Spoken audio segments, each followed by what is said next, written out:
What is going on, everybody? This is episode 871 of Pop Culture Crisis. My name is Brett, and I am here once again with my co-host. Introduce yourself, please. Hello, crisis actors. Excuse you, Brett. Yes, I apologize. I hope that all of you enjoyed your 4th of July weekend and are feeling super patriotic today. Just remember, there's no client list. The case is closed. So we can all rest easy knowing that nothing at all was happening on Little St. James Island. I take great joy in knowing that Ghislaine Maxwell went to jail for trafficking nobody to no one. Yeah, honestly, like, free Ghislaine.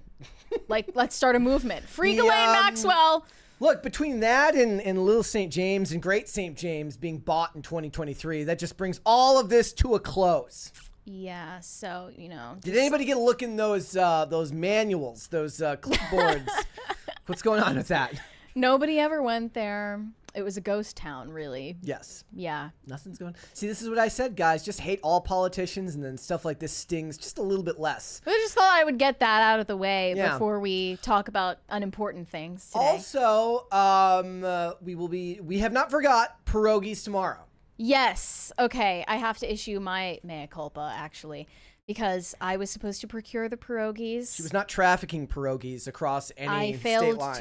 I failed to traffic the pierogies to the studio today, but I promise you that will absolutely come tomorrow. I always totally slipped my mind, but yeah, I was just a little distracted. Always hire Ghislaine Maxwell to traffic your pierogies across state lines. She'll get the job done. She will.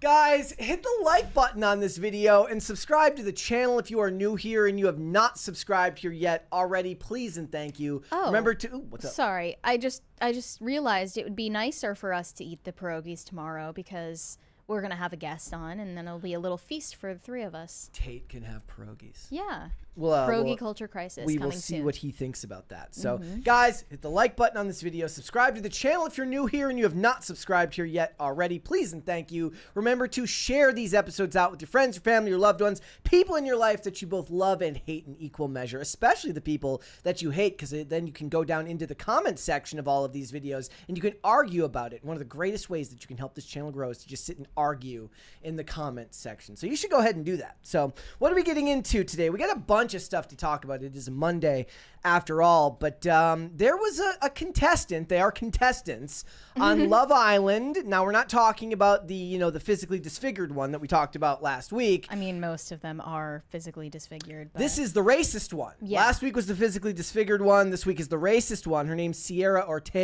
and she is a victim of cancel culture because some old slurs have resurfaced. Yeah, I thought that we were past this as a society. I thought that cancel culture was no more, for the most part. Wrong. But yeah, I was sorely mistaken, and the way that this girl is just being raked over the coals for something that is just such a nothing, it's really kind of sad. And also, obviously, people who go on Love Island, they're not the brightest knives in the drawer. They're not the sharpest pair of the sharpest bulbs or the brightest knives. Yeah.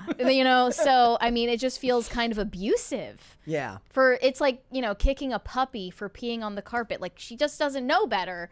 She's barely even sentient, and this girl's life is getting ruined because she said an anti-Asian slur a couple of years ago on Instagram. So we're going to talk about it. We're going to discuss that. Also, Taylor Swift is getting hate from her own fan base because she was hanging out with the dudes from Bussin' with the Boys. Yeah, Swifties are absolutely furious at Taylor right now because she's appearing to make amends with the MAGA sphere. She's skipping her tradwife era and going straight to the alt-right pipeline. Straight to the conservative influencer era. So we're going to talk about that. We're also going to we're going to look back with joy at the toxic body standards of the early 2000s. We got that. We got a bunch of other stuff. If you're ready, we can go ahead. Are you ready?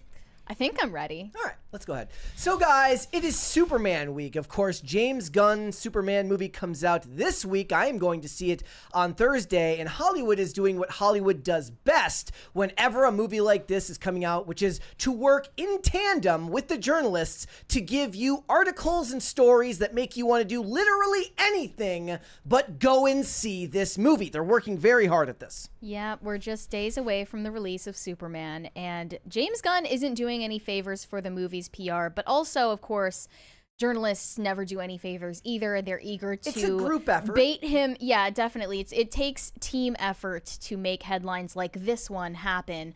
James Gunn says Superman is about an immigrant that came from other places, and he says we've lost the value of basic human kindness.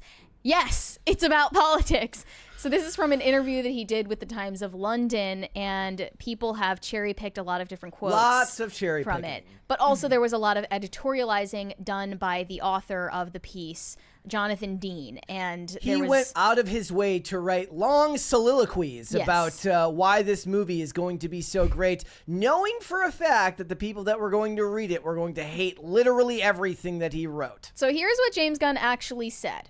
I mean, Superman is the story of America, an immigrant that came from other places and populated the country. But for me, it is mostly a story that says basic human kindness is a value and is something we have lost. Then he acknowledged the movie's themes may be interpreted differently across political groups, especially considering the nationwide unrest around immigration, but stands by the ideals embedded in Superman and added that he doesn't care if anyone takes offense. Yes, it plays differently, but it's about human kindness, and obviously there will be jerks out there who are just not kind and will take it as offensive just because it's about kindness, but screw them. I want you to remember that the meanest person you've ever met in your life has a Be Kind bumper sticker on their car. Yeah, like, is James Gunn that person? Also, Is he he's pretending- He's skirting around the idea when he talks about human kindness. It's also when he talked about truth, justice, in the human way, which just sounds like some weird commie lingo that nobody would. It sounds like something you would see outside of like a K through 12 school to give you like an onboarding program into like United Nations. And it's funny because James Gunn addressed the issue of superhero fatigue, saying, well, no, it's just that socialism has never been tried properly before. He just means people are sick of the nonsense that gets added into superhero movies, not the superhero characters themselves. And yet he is seemingly guilty of the same thing. He then says, yes, it's about politics. On another level, it's about morality. Do you never kill no matter what, which is what Superman believes, or do you have some balance as Lois believes? It's really about their relationship and the way different opinions on basic moral beliefs can tear two people apart. Okay, you could have said that whole thing without mentioning politics, because to kill or not to kill is not a political ideology unless we're talking about abortion, which I'm guessing is not what he's talking about here. You're talking strictly morality. Well, right? Or even if you are talking politics, just omit that word for the good of literally everyone. You, your studio, the poor guy you got to play Superman. Just leave the word out. James Gunn just wishes that he could star in the movie, actually. And he does. He just has a flapping jaw, and he tends to be verbally incontinent, both on social media and interviews, so I'm not surprised that he would say something so easily twisted. But Valiant Renegade did clarify that he read through the original piece, and he said when you read the context as written by the interviewer, there is a distinctly different flavor. Jonathan Dean, the author, editorialized this entire story and was desperately angling to drag James Gunn into political commentary. Gunn pivoted multiple times away from it. Now, James Gunn hates Trump, no question, but the entire interview appeared to be manipulative bait. Yes. And we can see that in this one excerpt from the Times. Before you say Superman has gone woke, this is in the words of the author of the piece, not James Gunn. Yeah, that's the whole point, is that this is not from James Gunn. Before you say Superman has gone woke, this is all in Superman's lengthy history. Superman was written by men from immigrant families, and the United Nations High Commissioner for Refugees once released a book in Italy titled Superman Was a Refugee Too. Less than 10 years ago, DC Comics backed World Refugee Day. The Man of Steel story is the ultimate example of a refugee who makes his new home better. In the edition of Action Comics number 987, Superman saves a group of undocumented workers from a violent racist. Okay, here's the thing. First of all, very, very few people are angling for the good old days of 2015 DC. No, I didn't know, but they didn't mention the year that was released. Well, he said about and 10, sounds about years ago. right. Okay, so on top of that, look, the idea here is like you've never heard a story in Hollywood. All the stories related around immigration are told from the perspective of the immigrant. Very rarely do you ever see a nuanced perspective from a citizen who disagrees with it but isn't a bad person. Batman versus Superman? Not even. No? Not like the. In general, I'm talking about Hollywood in general now. If we're talking about stories about illegal immigration, it's always framed from the perspective of the illegal immigrant who keeps their head down, works hard, and is taken advantage of by the system, which doesn't really ever take into account how they're being abused by the system, but in general paints it as a good thing because they're not doing anything wrong unless you actually consider the illegal immigration wrong, which they do not. So right. They're framing there. But anybody who opposes it is never framed as being a reasonable person who has genuine concerns about what it means for their country. They're framed as a virulent racist or a bad person. Okay, well, point me to the undocumented migrant that saved humanity from a meteor. Well, I guess, there you go. That's Superman. The point being, guys, one of the things that, and we won't spend a ton of time on this. So here's the thing. Every time we cover stories like this, it very rarely shows up in the movie as blatantly. What these journalists are fantastic at is understanding that these actors, or in this case, James Gunn, who wishes he was an actor because he always wants to be the front of the spotlight, they love to bloviate.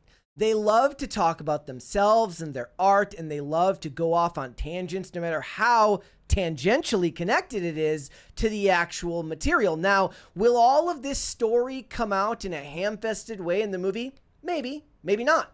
But the point is that this was a no-win situation the moment the journalists started editorializing, because they knew that sites like Variety were going to start grabbing on to headlines referencing words like politics and immigrant. And James Gunn is just at fault for not understanding how to pivot even better. I mean, correct me if I'm wrong, but this case does seem exceptional in that most of the time the star of the movie is doing way more press than the director. Yes. And James Gunn has taken center stage. I haven't seen a single worrying quote from David Cornsweet. No, David Cornsweet seems to be very, very well liked. He's got fantastic chemistry with the actress with Rachel Brosnahan, the actress that plays Lois Lane. And James Gunn is known for being overly, he explains too much. Whenever he gets into this stuff, it's like, at a certain point, just shut up and let the movie speak for itself. But instead, everyone's worrying about this. They're worrying about the comments made by the multiple embargo leaks, which we're going to probably end up talking about tomorrow. It's like it's like leaking like a sieve over there at these outlets.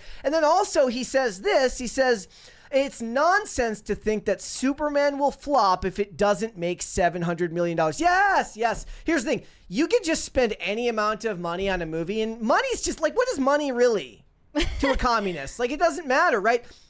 Man of Steel made $670 million in 2013. You cannot make roughly the same amount of money on an extremely inflated currency and call that a win. If this movie was to make $670 million, that would have been $900 million in Man of Steel money, meaning in the year 2013. So no, it's not a win. And Man of Steel had the same objective that you're supposed to be having here, which is to launch an entirely new universe of characters with this one movie. So how well did it go for them after that? Because Batman vs. Superman made more money than Man of Steel, and people still hated it. And then when we got to Justice League, that fell behind, made about the same amount of money as Man of Steel made. And then we won't even get into The Flash. I mean, we can talk about Aquaman, but that was pretty much just Jason Momoa's abs. Blue Beetle as well. Blue Beetle, The Flash, Black Adam, the rest of them. The point of it is he's lying. He has to lie, but he's lying. It matters how much money it makes. Well, of course it matters, but it's funny that he would even offer this comment. This was in a separate piece that was provided to... He's just out doing every interview. They're like, could we speak to Superman? He's like, no. You can speak to me. This was actually a profile that GQ did on David Cornsweet, but he offered his comment in it as well and said, Is there something riding on it? Yeah, but it's not as big as people make it out to be. They hear these numbers that the movie's only going to be successful if it makes $700 million or something, and it's just complete and utter nonsense. It doesn't need to be as big of a situation as people are saying. That sounds to me like he's trying to do damage control. No, yeah, he's getting ahead of it because he seems to anticipate this movie flopping and wants to get ahead of those headlines that are saying it's a failure. This includes the already Does he not have faith in it? The already filmed Supergirl movie. So what does that say? First of all, Supergirl is a way harder sell than Superman. Just is. Especially in the post-Girl Boss era. Yes. So if Superman makes $500 million, what do you think Supergirl is going to make? Maybe that much, maybe. And they're still saying the reported budget for this Superman is around $200 million. I picked the 700 million number. I mean, there was whole articles and think pieces written about why that number is important. But you're launching a new franchise, and the fact of the matter is that they launched the Henry Cavill Superman to $670 million. If you can't even crack that number on currency that has been devalued heavily, you are screwed, my friend, and all of the flowery language will not help you. No. Now, I want this movie to be good. I have my tickets for Thursday, so I am going to see it, but this plays like damage control in a way that doesn't sound hopeful. No, it doesn't seem like he has faith in its performance at all. Yeah. They also mentioned Shazam in here. Remember, the first Shazam did fine. The second Shazam, not so much. No. So, be that as it may, we will have to wait for Thursday. We've got more stuff to cover. I'm sure that there will be even more Superman news coming out in the lead up to the release of the film. And if they're smart, James Gunn will just kind of stop talking. Can he ever? Like, somebody interview the dog. I don't know, because James Gunn has enough power where nobody is going to tell him. No, he's in charge of the studio. Yeah, so nobody can tell him no. He's like, why would you want to talk to Superman? You can talk to me, the head of the studio. We have a 20 from Pop Culture Junkie. Embargo leaks. This is going to break the record. The question, is it in the studio's best interest to try to enforce them? Well, I'm starting to think with the amount of leaks that have come out that this is an op on Warner Brothers. I think that once they started leaking and the leaks were negative... We'll get to this later. So there was one leak that was negative. There was a leak of an interview, but we'll talk about that more tomorrow. We got more stuff to get into. Let's move on. Pedro Pascal recently appeared on the red carpet for Evita in London alongside his longtime friend Sarah Paulson. And their friendship goes back to the early 90s when they were both teenagers in New York, just living their theater kid dream life. And this video of them on the red carpet received significant backlash because, according to body language experts, Pedro Pascal is creeping on Sarah Paulson heavy and she feels deeply uncomfortable. Okay, I'm not one to defend Pedro Pascal, but body language experts are one. Like, that was like the Johnny Depp trial was the rise of the body language experts. Oh yeah, for sure. That was a huge moment for them. Let's watch this first video. So he's pulling her closer. We got a 20 here first. From Adam Bowers. Hey guys, this is my 7-week-old daughter's first time watching and she absolutely loves Mary. She keeps trying to grab the screen if she's on. Aww, that's so cute. That is adorable. Thank you. I'm not sure that this show is baby friendly, but I guess if she can't understand English yet, it'll be fine. Yeah. Bye. But here, like, even his shirt is like designed to be like, look at me, I'm so quirky. Like the fact that he's wearing slacks with a t-shirt instead of a It's suit. The Cure. He's like, who's a band that's unproblematic? Oh, I didn't see it close enough to know it was it was merch. Yeah. Here we go. So he wouldn't wear a Danzig shirt. He's got his arm around her and he's pulling her closer. She's turning her head away from him, and then he seems to be whispering something in her ear. I see nothing of what this body language expert is saying. This just looks like two people having like a conversation to me. Well, again, not to be one to defend Pedro, but she does not look like they're saying. Let's say this was just a video of two random people, right? I would probably think that girl isn't very into the physical contact that you're seeing in the video. And a lot of people agreed with that sentiment.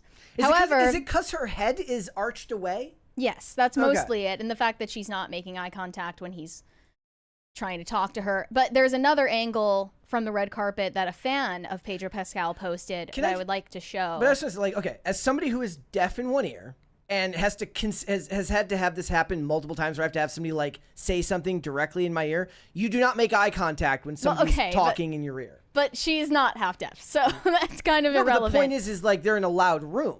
This is the second video. Okay.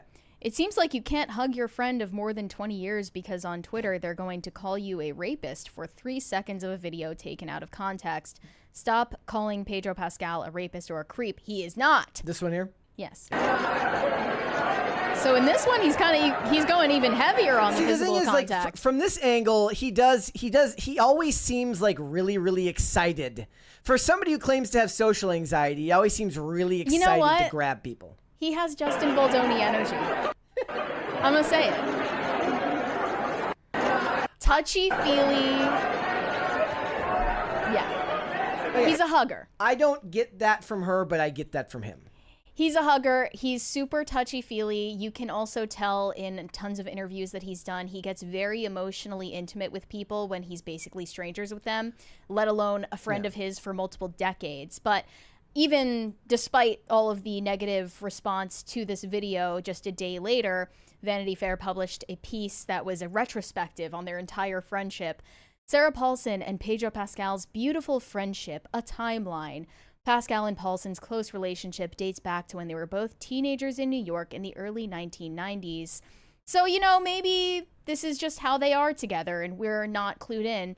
But plenty of women said that as women, they can intuit a woman's emotional reaction to something based on just a split second. Question for men, you can tell how uncomfortable she is, right? Like you can read her facial expression and interpret her body language, can't you? And then another response from Sydney Watson, who just put out a longer video about how sick she is of Pedro Pascal. She's like on like a one-woman jihad against Pedro. It's hilarious. Yes. She said, I posted a video talking about how much I hate Pedro Pascal, and it isn't because he's leftist. It's because the entertainment space is working overtime to position him as the cure for traditional masculinity. He was wearing a shirt that said the cure. That the Pedro Pascal brand of masculinity is the right one because he cries a lot, is very emotional, fragile, sensitive, because he's so vocal about trans rights. That one about him being fragile is definitely true because of that video that got tons of views where he's on the stage with Vanessa Kirby and grabs her hand. I'm sorry, but this is... Oh, digging his fingertips into Sarah Paulson's shoulder there. Wait, is this guy on drugs? So how long have they known? Since the 90s? Since they were teenagers. Okay. Yes. And by the way, for context, Sarah Paulson is a lesbian. She is in a lesbian marriage, and Pedro Pascal is allegedly gay, but we don't know that for sure. He's never spoken on it. No, it's, I mean, allegedly by other people. Yes. Yes. I see what you're saying. Okay. But yeah, she went on to say, he's allowed to touch women and behave somewhat bizarrely towards them. There are infinite videos of him performatively complimenting women's nails, and nobody bats an eye because he's got this gay affect that's disarming. Yeah. This would make the women of the internet scream if any other man did it, but Pedro Pascal gets a pass. His entire persona seems so manufactured, contrived, and performative. I would have less of an issue with him if he seemed sincere, but he isn't. He's just a 50-year-old weirdo who behaves like a teenage girl, and the media is bashing women up and forcing us to find him attractive. He isn't. He's a fake, and I hate him. It was like there was videos of Scarlett Johansson kissing her co-star from Jurassic World because he's gay, therefore it's okay, and like her husband's in the background. Who's the gay guy? Josh Connor. What's his name? I forget his last name. Josh Connor. Okay. But the point is... Yeah, but I do think that the gay best friend archetype is dying.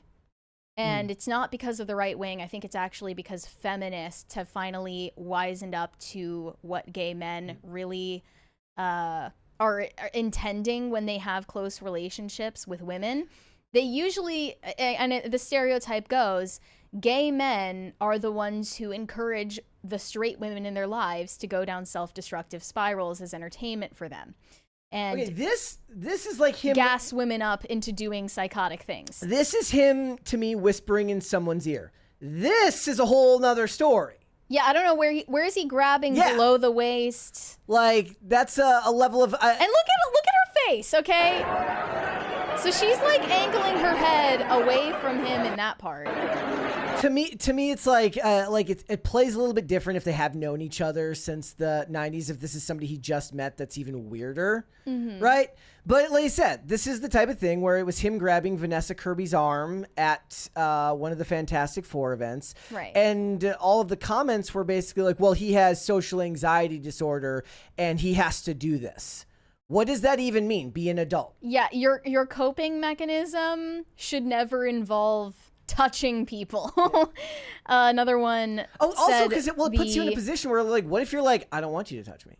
Like, it puts the onus on her to have to be like, is that not equally valid for the other person to not want to be touched? Like, that would 110% be me. I'd be like, do not touch me. Get a stress ball. Yeah. I don't know. Like, take a Xanax. Do what you need to do, but you don't need to grab people.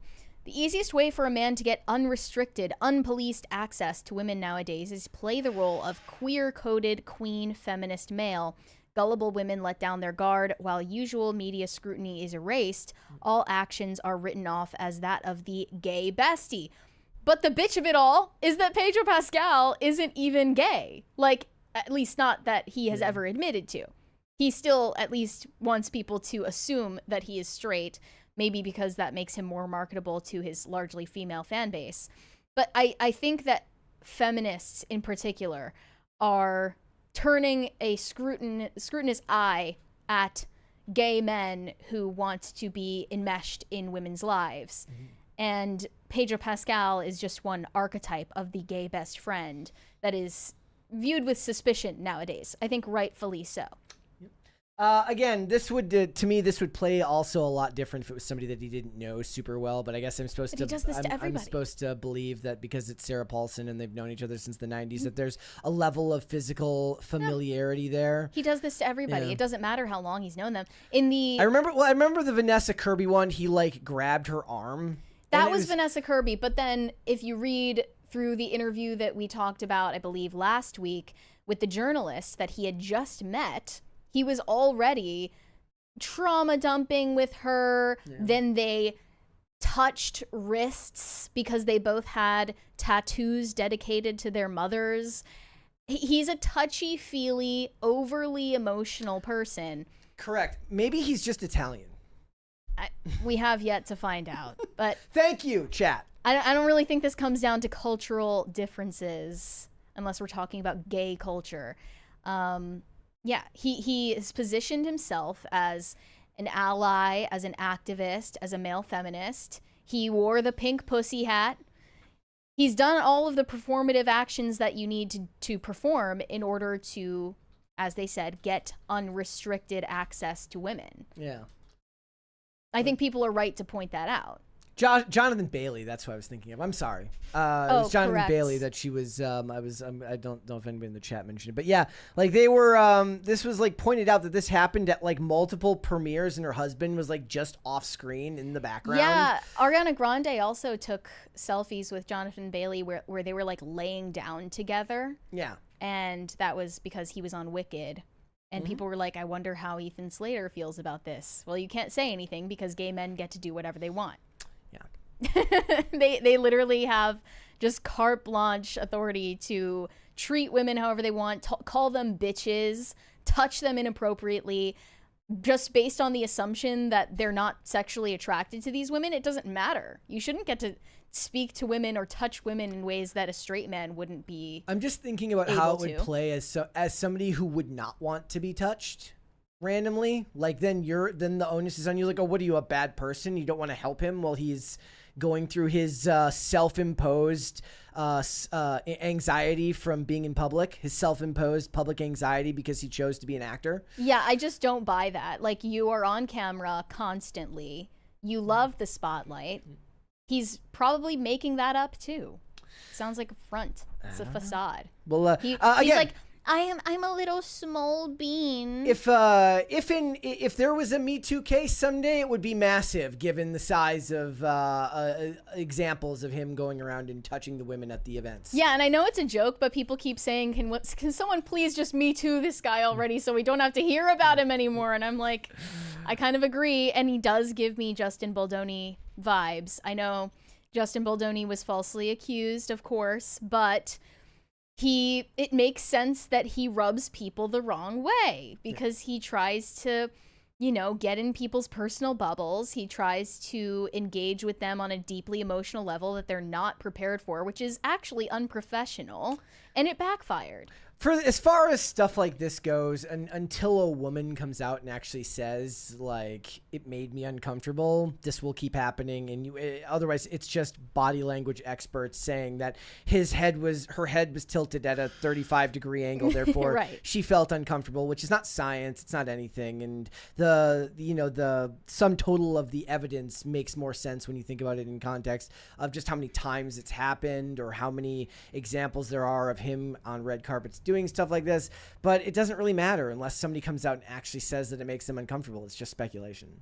So, all right, let's move on. Back in 2020, Charlize Theron starred in Netflix's The Old Guard, and it was presumed to be a hit. It was probably a hit because people were stuck in their houses and had to watch Netflix all day. But now she is on the promotional tour for the sequel, The Old Guard 2, and in a recent interview with the New York Times, she talked about how there is a double standard in Hollywood for men and women who star in action movies. She says that female actors get just one shot to have an action movie hit, but when it comes to men, they can have a box office flop and still land multiple follow-up projects. She says it's harder, that's known.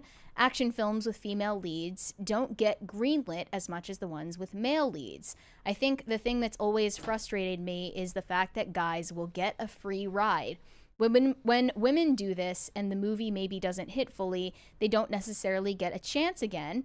With this, we were very aware that eyes were on us. It's not a risk that studios want to take, but they'll take it many times on the same guy who might have a string of action movies that did not do so well. She doesn't give any examples. No, and this reminded me of a similar comment that Olivia Wilde made when she was promoting Don't Worry, Darling. She was saying that it's harder for women to get a second chance at directing movies, yes, yeah. as fewer people will invest in the second film of a woman than a man. She said she felt lucky that her first film, Booksmart, was successful enough to give her a second opportunity in the industry. But the opposite is true. Booksmart wasn't a success. It wasn't a hit. It did flop. She means and critical she was success. Given a second chance after that. I mean, we all know that failing upward is the case du jour in Hollywood nowadays. And there was a reply actually to the headline that provided a bunch of examples saying, yeah, no chances ever taken, pointing out the Marvels, Madam Web. I've got the list here. So Atlas. We've got Jolt, Kidnap, Red Sparrow, The Rhythm Section, Cleaner, The Marvels, Alita should have gotten a sequel. Atlas, Madam Web. I don't even see The Mother on here, which was the one I had. In there. Is it farther down? Yep, there it is. This is like the worst movie I've ever seen in my entire life. Ghost in the Shell, Scarlett Johansson. You know what? She got a second chance, and you know what? She just made like $312 million at the box office this weekend with a subpar. She's now the highest grossing actor ever in Hollywood. Anna, The Woman King, Wakanda Forever, Terminator, Dark Fate. Nobody wants to remember that one. I turned Heart of Stone off after like 8 minutes. Peppermint was good. More people should see it. 355. Tomb Raider. They neglect to point out that that's not a continuation, a reboot of a very successful Angelina Jolie franchise. What Happened to Monday, The Protege. We've got more. Mad Max Fury Road. That got a sequel, but they recast, and then nobody went and saw Furiosa. Right. We got Star Wars, Atomic Blonde, Black Widow, Wonder Woman. Wonder Woman got a sequel because it did well. Prey's getting more movies. Granted, it's not. I don't believe that lead actress is going to be in there. There's Furiosa, Rogue One, Old Guard, Ava, Captain Marvel, Birds of Prey. The list goes on and on. I don't see Ballerina in here. True. So there's one example, right? Ana de Armas was in a total flop and then got another chance. Yep. You could just list them forever and it doesn't matter because they're going to harp on the same point no matter what. Yes. But you sent me a bunch of examples of both actors and actresses who never recovered after a flop in the box office. Halle Berry's on this list for Catwoman. I mean, nobody was going to survive that one. I think Taylor Kitsch is the example that most people think of when they think of somebody who who was expected to kind of be propositioned as like this, positioned as this next action star. Taylor Kitsch and also Jai Courtney. Remember, I told you guys 1,000 times, Hollywood really wanted to make Jai Courtney think. He is an example of that actually happening, where they kept giving him action movies. Well, I thought that Taylor Kitsch was actually said to be put in pretty boy jail, where some actors are considered too handsome to get roles. I don't know. I mean, he's older now. He's going to be CW pretty boy jail. Also, Ana de Armas doesn't really count for this list because what I'm thinking of is she was in the last James Bond movie, and that actually did well, but she wasn't the star of that movie. But the point is like Hollywood takes chances on actresses all the time, but the idea is that lots of people don't get a second chance. Well, it's also not considered taking a chance if you're making another installment of a franchise that they believe is a guaranteed success anyway. Yeah. Like Ballerina. I like Elizabeth Berkley in Showgirls. That's a funny one to mention. Armie Hammer was, he's got other reasons why he's persona non grata in Hollywood. Alicia Silverstone in Batman and Robin, she was just miscast in that movie. All sorts of examples. The point is it doesn't really matter. Like, there's 10,000 things being made right now, and if we're talking about like stuff that's going straight to streaming, women are going to get plenty of those movies. But if anything is true, it's that Hollywood is taking too many chances. Yes. And they should stop doing that. Because I was saying it over everyone was shocked when Jurassic World. Now again, there's all sorts of misinformation or disinformation around Jurassic World. It opened 3 days, like the lowest in the franchise, 95 million. But over 5 days, it opened like 140 something, and it made $312 million overall. But I don't know if that's really Scarlett Johansson as much as like Dinosaurs is just always going to sell. Well, I mean, what was the last one we saw? Jurassic World Dominion? Yeah, that made a lot of money. It made $145 million in just 3 days rather than $95 million in 3 days. But that had Chris Pratt in it. But dinosaurs in general are a pretty safe bet. Pop Culture Junkie sent us a 20. Booksmart made $25 million off of a $6 million budget, so it wasn't a total dud. I think Wilde got her next gig because the reviews were mildly positive. I mean, $25 million on a $6 million bid is fine, especially if it's the type of movie that they expect to do well in DVD sales. Okay, well, let's take the example of Elizabeth Banks, who directed the Charlie's Angels reboot in 2019, which flopped. And then got another chance at, what was it, Cocaine Bear? Directly after that. And that was a good movie. Yep. So, maybe it's fine to take a chance on a director that had a flop. But in the example of actors and actresses, this is demonstrably untrue. It's just more so speaking on Charlize Theron's worldview, which is that women are downtrodden no matter what. Yep. And guys don't get a free ride anywhere except for her bedroom. I mean, Gal Gadot will get infinite chances in Hollywood. She will forever. Doesn't matter if she was bad in Snow White. Doesn't matter if Heart of Stone was unwatchable. She's got charisma and she's got likability. She will continue to get work. It doesn't matter if Red Notice was the most AI written movie that's ever been made and it's in the entire world.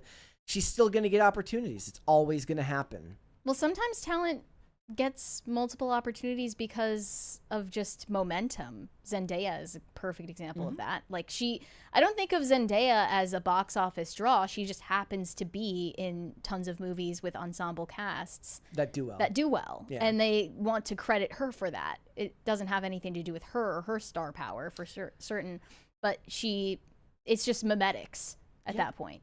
So, she's just a fill in the blank. She's just an ad lib. We need an actress who's in this age range at a certain level of fame. Zendaya. Look, they went on and they did 3 Star Wars movies with Daisy Ridley with diminishing returns through all of them as they made less and less money. Right? I believe they went down. I believe it peaked with The Force Awakens and then it got less so as it goes on. Somebody can correct me if I'm wrong in there. But the point is that people had no high hopes for those movies after the second one, after what Rian Johnson did to the franchise. And a lot of people felt that the movie should have been centered around Finn rather than around her character. But they kept going because a lot of the studios have programs embedded into their studio structure to make sure that women are getting those opportunities. And now Point Proven, a Ray movie's in the works. I mean, I don't know if we're ever actually going to see that. Alita should have gotten a sequel, though, and I really, really enjoyed it. Like, there were movies on this list that I liked, but the thing is most of the time, they're not so monumental that it's people remember them. Like, if you mention Peppermint right now, people aren't going to know what the hell you're talking about. No. Like, they're like, Jennifer Garner, you mean Elektra? Well, I from thought, the 2000s? Did you ever watch The Old Guard? No. I saw the 355 and I fell asleep. They just said, like, it was a hit, but it came out in 2020 on streaming. Of course it was a hit. A hit. Like, everybody knows that if there's any list in the world that's fake, it's the lists of, like, top 10 shows on our site right now. Right. Which Netflix will just make up. Later in the interview, she's just, like, bragging about how she does her own stunts and she's gotten so many surgeries because she gets hurt all the time and has bone fractures, and she's more dedicated to the craft than all of these other actors. So she deserves it. The only one she's right about is Jai Courtney. They really did want to make Jai Courtney a thing, but that was never going to happen. She didn't even mention Jai Courtney. No, I'm saying, but like that's an example to her argument. Yeah, I suppose. That is an example to her argument. I will give her that. So. But do you know why that happened?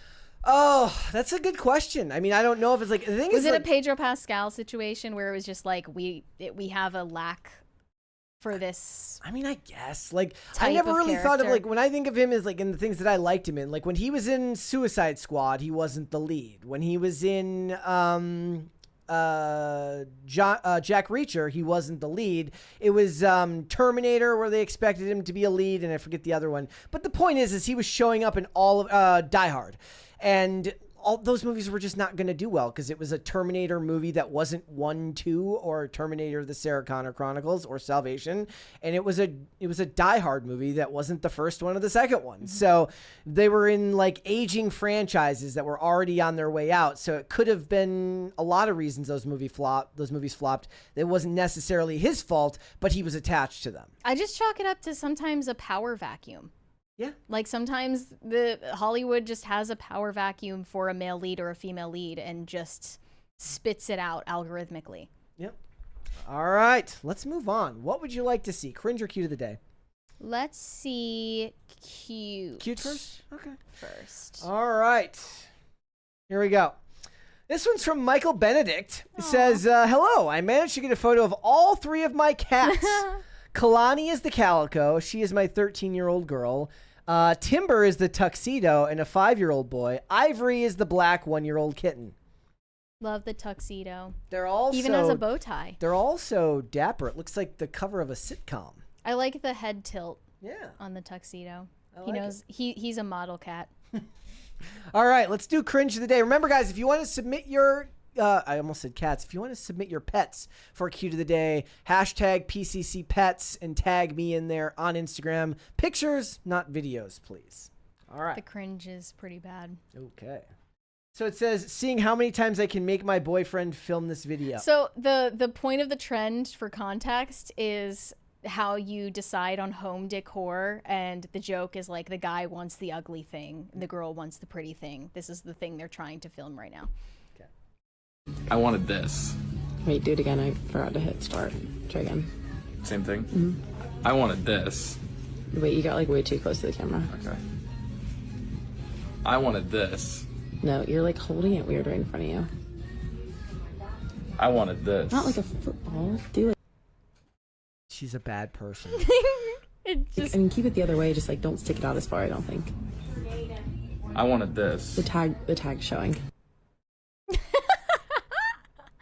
I knew this one would get to you. Okay. I wanted this. No, I don't know. You're saying it kind of weird. Change your inflection. Wait. I wanted this. Sorry, I need to be a little bit further away. Okay, that one was actually bad. I'm sweating. I wanted this. I forgot to hit start. No, you didn't. I can't take anymore. I'm calling. No, I can't. You get take the anymore. best take at the end. No. Yes, I did that time. Okay.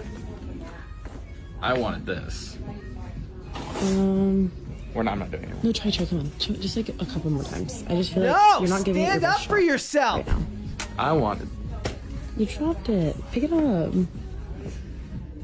Okay, ready?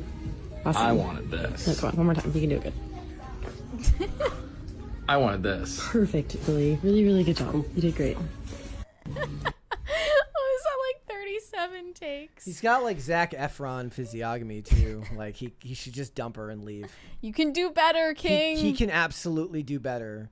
Unless, of course, he wants to have a career as an actor, in which case she's kind of steel manning him for a career where they tell you you're doing it wrong constantly.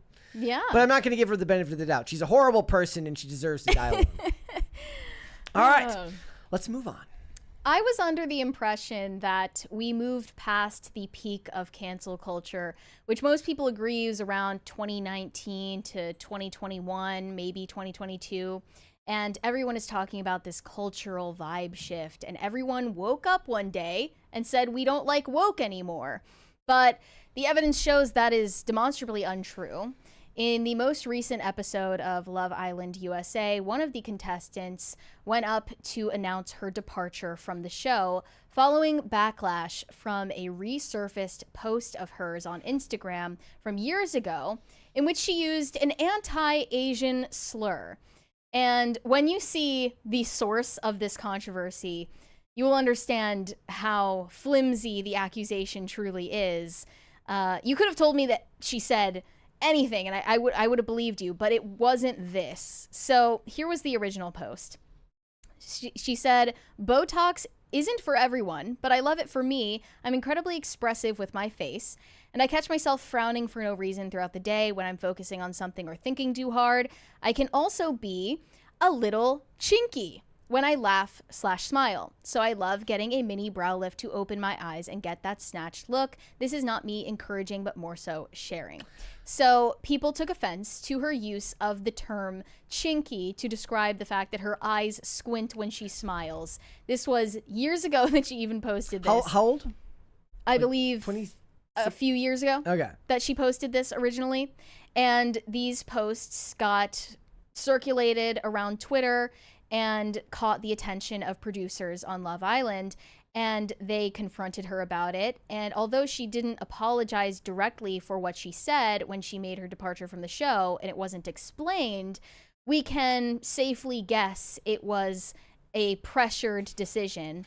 So By the studio. they just said she left the villa due to a personal situation, and the other contestant with whom she had been in a couple with for several episodes was now officially single. So they didn't do any explaining beyond it was a personal reason that she left.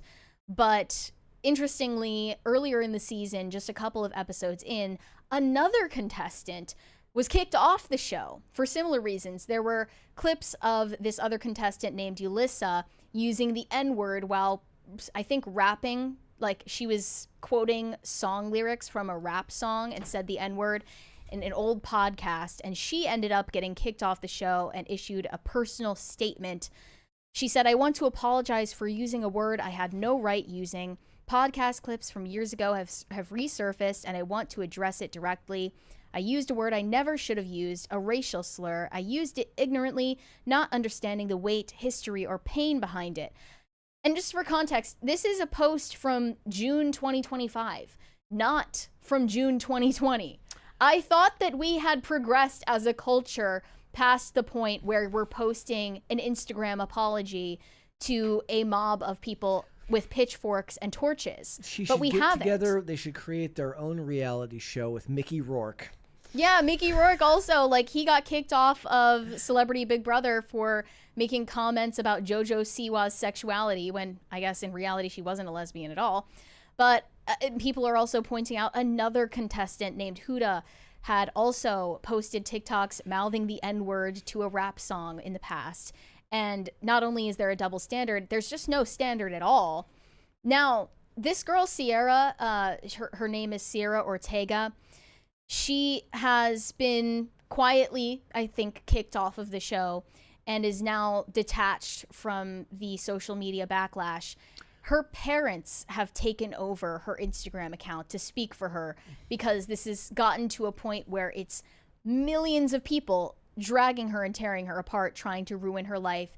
They're trying to make it impossible for her to work with brands in the future. She's lost 250,000 followers on Instagram at this point. Social media is a loaded weapon that anybody has access to all the time. The only thing, very few things are more dangerous than getting a large following and not understanding how that could affect you if things go wrong. Everyone has thrown her under the bus. Other people on the show, people who have been on the show in the past, people who have public friendships with her, have cut ties with her. And now her parents have posted this online. As Cierra's parents, this has been one of the most painful weeks of our lives. We've seen the posts, headlines, hurt, and hate. And while Cierra hasn't seen any of it yet, we have, and so have the people who love her. We're not here to justify or ignore what's surfaced. We understand why people are upset, and we know accountability matters, but what's happening online right now has gone far beyond that. The threats, cruel messages, the attacks on her family, friends, and supporters, it's heartbreaking, it's uncalled for, and no one deserves that kind of hate, no matter what mistake they've made. While Cierra is not in the villa anymore, she's still away. She hasn't had the chance to process any of this or speak for herself, but we know our daughter, we know her heart, and when she returns, we believe she'll face this with honesty, growth, and grace. While she'll always be our little girl, she's also a woman, one who will take responsibility in her own time and her own voice. Until then, we're simply asking for compassion, for patience, for basic human decency, not just for her, but for everyone caught in the middle of this. Thank you to those who've continued to show love, even when it's not easy. With love, her family. And they had yet to turn off her comments while people were still bashing her. And thankfully, they cared enough about her to shield her eyes from that. But this is the same thing that we were talking about 2 weeks ago or a week ago when the fan at the baseball game said made fun of a player's mom who had died, and every single person was overjoyed to be able to be awful to this person because he said something that was, and I think it ended up being like it was like a your mom joke, and then people were saying that that it was like overblown, but that's not the point. We have to ruin his life. That's not the point. Even if it was the worst thing you ever heard, that's the point. People want to feel virtuous and righteous in treating people like awful people. They want to be mean. It's almost feels like human nature. They want to have that moral out to give them the ability to be awful to you while feeling virtuous doing so. Right. It's like an ecstatic, euphoric experience to have the moral high ground in a situation like this, especially it with plays thousands to people's of people worst watching. impulses. So now her social media manager has come out and said that he's cutting ties with her. And then another friend of hers who was also on the show said, I don't support her anymore. This is, so offensive. And then another contestant who is Asian named Isabel posted about this because she has the privilege to speak on such matters due to her identity. As a proud Asian American woman, I am deeply appreciative of the Love Island producers for taking a stand and making it clear that racism of any kind is not tolerated. When I first saw what my fellow Islanders said on social media, I was incredibly heartbroken, but I wanted to wait until they left and were able to address the situation, apologize, and commit to learning from the experience before deciding how our relationship would look moving forward. As screenshots continued to surface, it became clear that I could no longer support this person and made the decision to unfollow a couple of days ago. Oh, the horror. Asian hate is oftentimes overlooked and dismissed, but being a first-generation Asian American, I have personally witnessed and experienced how real and hurtful comments like these are. She's acting like Cierra, this other girl, posted on Instagram, like, I hate Asian people and their squinty eyes. Like she never said anything of the sort. It wasn't even a targeted remark. No. But obviously the reality of what she said doesn't even matter anymore. And the point is to destroy her as a person, to deperson her. One person said, She's lost her real life friends, her boyfriend. And I bet you all her of real life them- friends don't even hate her. They just don't want to be involved with her because they they're don't going hate to her, get. they just love themselves. They're putting their own needs before hers, which is the human condition. All of this in front of an audience of the most watched show right now. She won't get brand deals. This show has ruined her life. What more do you want? That is enough to destroy someone's mental health without sending them death threats as well. People have been doing too much. But here's the thing. T-minus how long till she's at some turning point event? They are issuing these warnings like, be careful what you say about this person because she might do something stupid. She might hurt herself. They're not realizing that the entire goal of canceling her is to encourage her to commit suicide. I don't even say that to sound sensationalist or dramatic. The goal of canceling someone is to first take away all of their personal relationships, take away their ability to make a living, and at last, the ultimate goal is for them to end their life. That is the goal. If this girl, Cierra, did actually take her life over this, that would be a happy ending for the people engaging in the cancel mob against her. And I think the people who are calling for a more common sense approach to this don't understand that. Like, they haven't really come to grips with the psychology behind cancel mobs before. And hopefully this is what's going to wake them up.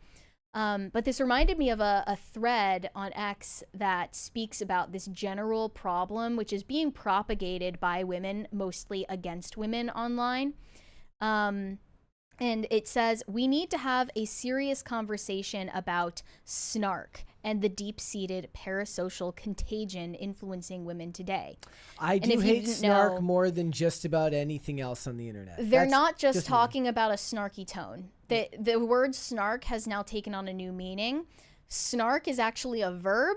When you snark someone, it means you have joined an online community which compiles everything they've ever said, everything they've ever posted, all of the names and details of people they have relationships with, in order to basically create a dossier on them, and then at a choice moment weaponize it and make it viral in order to destroy them as a person. So these people would be great for the CIA. These people, they start forums that are called, for example, Sierra Ortega Snark, or Pop Culture Crisis Snark. There could be one for us. Every social media app is full of snark accounts that are next level crazy, and thousands of women spend hours of their days engaging in this nonsense. This is no longer celebrity gossip like the Y2K days of tabloids. These are insanely active online forum communities that spend an exorbitant amount of time and effort constantly auditing, surveilling, and mocking and stalking celebrities and minor influencers anywhere online. Think of it as a reverse stan. They're all driven by their hatred of public figures and obsess over finding ways to hate them, twist their words, and convolute every action. It's become a whole online industry, and it's extremely bizarre. What's fascinating is these are all far left-leaning people, and they snark every person through that lens. They audit decades of their lives, combing through any info to implicate that they maybe are racist, homophobic, transphobic, ableist, go down the list. You get the picture. It's a whole bigotry minority report on each person, and it's interesting to watch them dogpile certain people who don't kowtow to ultra-progressive views.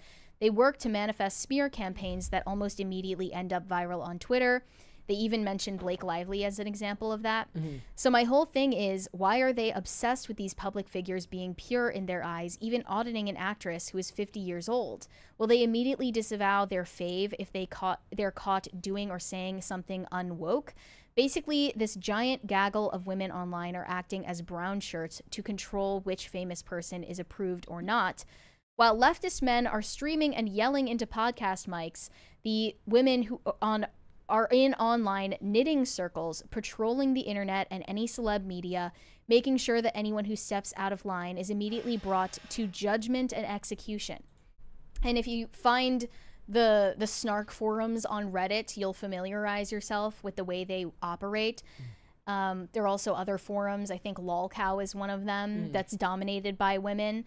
And these are essentially bored, stay-at-home housewives or welfare queens who sit on their fat asses all day compiling old tweets, Or they compiling do it at work at their email screenshots, job. or they do it at work on their email job. Yeah.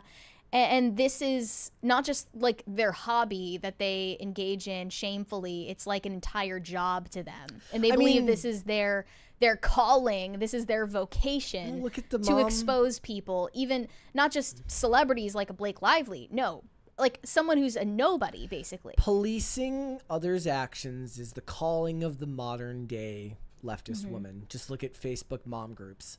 But you also see it expanding beyond just women, because I think women online have created the mode of conversation. Oh, plenty of people in politics do the same thing. This type of purity spiraling or purity testing goes on both sides, and it's pathetic then. Yeah, the feminine, the toxic feminine mode of communication has been spread throughout the internet. So even men are engaging in this behavior now, where they're acting like bored, gossipy housewives. And the method, the convention for women, even in real life social circles, which they don't have anymore because they're chronically online, it's shunning, shaming, reputational damage, and character assassination. It's crazy. Like, you delete X off your phone and like just stay away from it for determinate amounts of time, and you come back and everything seems so much stupider. Like, the context of how often you use an app like that actually matters. Because you know how they say like social media isn't real life? Well, the reason why it feels like real life is because you ostensibly spend more time on that app, or in this case, just as real as anything else. It's just as real as anything else. But then you leave and you come back and you're like, holy crap! They're arguing about nothing.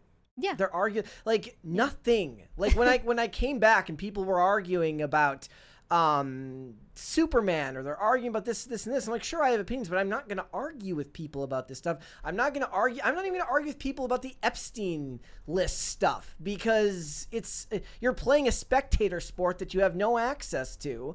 And it just feels so, as real as it is, it feels so trivial to your actual life, because there's nothing you can do about it. But in this case, it gives them a sense of control. It gives them a sense of power over other people that they relish.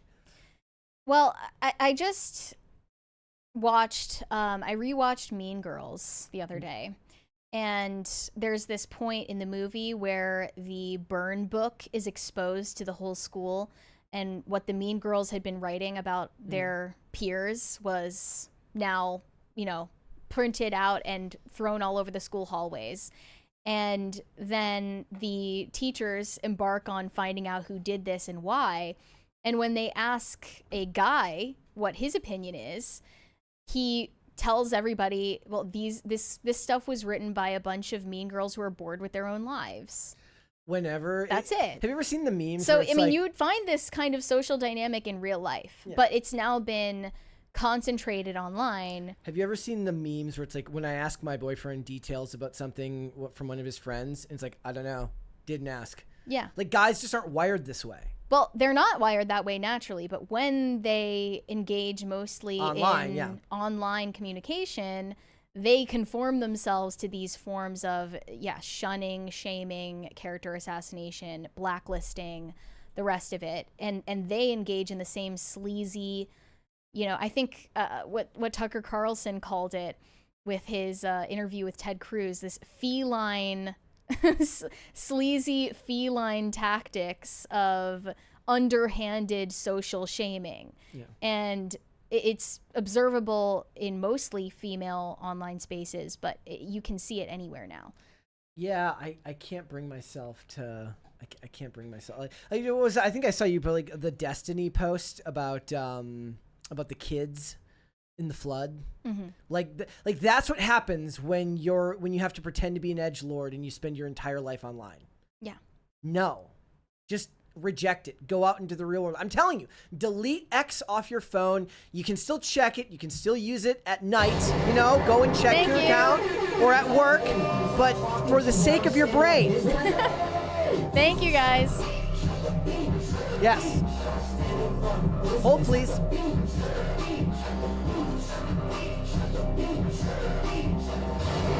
For the sake of your own mental health, for the sake of your sanity, just engage in like a smaller period of time in a specific place, and do not just spend your whole day looking at it. Hold, please. There we go. Well, lastly, I think there's a kudos to her parents as well for shielding her from everything that's being said about her online. And I hope that they encourage her not to cave to these people when she eventually returns to social media, if she decides to at all. I can't stress enough how dangerous social media is. It's like people don't understand what can happen when you grow a following of that size if something goes wrong. Like, there's no way to prepare for that. Yeah. There isn't. And like you said before, these aren't exactly like the smartest people in the world. They're Love Island contestants. Yeah, exactly. I mean, Jordan Peterson is one of the smartest people you'll ever meet in your entire life. And look what social media and being online constantly has done to him. Like, if maybe use that as your benchmark. Like, okay, am I as smart as Jordan Peterson? No. Yeah. Like, just being smart alone is not enough to train your brain to contend with the way that social media operates. It's not something that the human brain is designed to understand. And I understand that some people like it. Like, some people love to go on the internet and argue with people. I've never personally, like, I don't understand that. I think of all of it. Maybe it's because I think of every online thread of arguing as if it's taking place in a cave at the bottom, like it's literally in the middle of nowhere in an isolated space, and you're shouting into the void with another person who's also shouting into the void with you, i.e. the internet. So it always feels so unimportant. And I view mostly like the idea of anything that I have to say as unimportant. Why would I care enough to argue with somebody about it online? But it's not good for you. No. Long term, it's not good for you. No, it's not. All right, let's move on. Shane H. Wilder said, "Happy Monday, Brett and Mary. I trust everyone had a joyous 4th. The flooding out here sucked. Prayers up for those in Kerrville, Hunt, and Georgetown." Yep. Yeah, I hope that you're in a safe area. There's so much that I haven't, like, there's so much that I'm missing now just because I am not on X all the time. Like, there's just so much stuff. Do you know about the floods? I do, but like, I heard about it from somebody else. Like, yeah. No pierogies, something rhyming with pierogies. Yeah, you're going to have a hard time coming up with one. Is there a word that rhymes with pierogi? No pierogies, I can't think of it. I can't. Yorishima Utaru said, Pedro is super gay. It depends on who you ask. I would love to find out from Pedro himself. Let's do 2 more. Shane H. Wilder said, "Can Pedro just not, and by not, I mean not do anything? Acting, being a male feminist, being cringe, breathing." Look, I mean, I don't say it with hate in my heart. It's just every time I'm reminded of his existence, I'm filled with fatigue. I've got hoagie, stogie, Kenobi, But Brody. No, it has to be like no pierogies, Yeah. Like, what do you do then? Let's do one more. Yorishima Otaru said, "I'm a lazy 50-year-old bougie bitch, Pedro Pascal." I don't like the way that he calls women bitches, and I love you, bitch, like that type of thing. Yeah. I don't like that. I don't take kindly to that. Like, just because you're gay or you're able to convince people you're gay doesn't mean you can call me bitch. I'm not your bitch. All right, let's hold off on the rest and we'll come All back. right. Let's move on. Swifties are furious as Taylor Swift appears to be making inroads with the MAGA sphere. So Travis Kelce just made an appearance on Bussin' with the Boys, which is one of his favorite podcasts. And now they're saying actually Taylor Swift is one of their biggest fans. They ended up taking a selfie together while they're striking this iconic pose. It's very on brand for them. Let's show that. Bussin' with the Boys posted it and said, "Confirmed, Taylor Swift is for the boys." And there's Travis Kelce as well. One of the hosts, Will Compton, responded to this saying, "So many people out there are weirdly working overtime to bring negativity to this post. God forbid she asks her favorite podcast to hit the Willie C pose. I'm a Taylor Swift fan, so there was no chance I was going to tell her no." And he also followed up saying, "Taylor Swift performed last night and Bussin' with the Boys opened with the national anthem. Won't talk too much about the private conversation that took place, but let's just say I won't let your guys' show is so funny go to my head. So they opened with the national anthem. Did you see the pictures of Beyonce in like the American flag outfit? Yeah, I did. It's like they're wearing a skin suit. Right. What it is I would put money that none of these artists that are currently trying to ride this like I love America train have an American flag at any one of their expensive homes. Well, I think that what this all means is every celebrity's opinions are for sale. Exactly. And it doesn't just mean that Taylor Swift is going to pretend to be a Trump supporter now, but it definitely means that she is going to make an effort to culturally reach across the aisle when she knows that, you know, having endorsed Kamala last year or posing with her cat on the cover of Time doesn't exactly ring true with people anymore. Also, so she's going to attempt to do something for her brand, which is associating herself with people that openly support Trump. Or theoretically, she's the unicorn of the person who disagrees but will still talk to people who disagree with her. I highly doubt that. Yeah. And this was reframed by American Celebrity News. Travis Kelce and Taylor Swift flex with Barstool MAGA podcaster influencer bros Taylor Lewin and Will Compton. She does look like she's put on some muscle, though. They were just seen cheering Trump at a UFC event just recently. They are... I should explain. The Bussin' with the Boys podcast is associated with Trump, and they were actually credited as one of the podcasts that helped get Trump elected last year. Dana White went on stage after Trump's victory was announced and thanked many podcasters, including Theo Vaughn, the Nelk Boys, Aiden Ross, and also Bussin' with the Boys was one of them. And since then, they've been to many UFC events, shaking hands with Trump, and they're openly supporters of Trump. So a lot of Swifties are extremely disturbed that Taylor Swift would associate with people that publicly support him. And they're also thinking maybe we've been hoodwinked this entire time. Some of the comments said, "Why is everyone shocked she's a conservative? I always had a feeling she was low-key right-wing, and well, here we are." Another one said, "Are we surprised, though? Look at Travis Kelce. He was pro-black before Taylor Swift and was a staunch BLM supporter." I think they're referring to the fact that Travis only dated black women before Taylor Swift.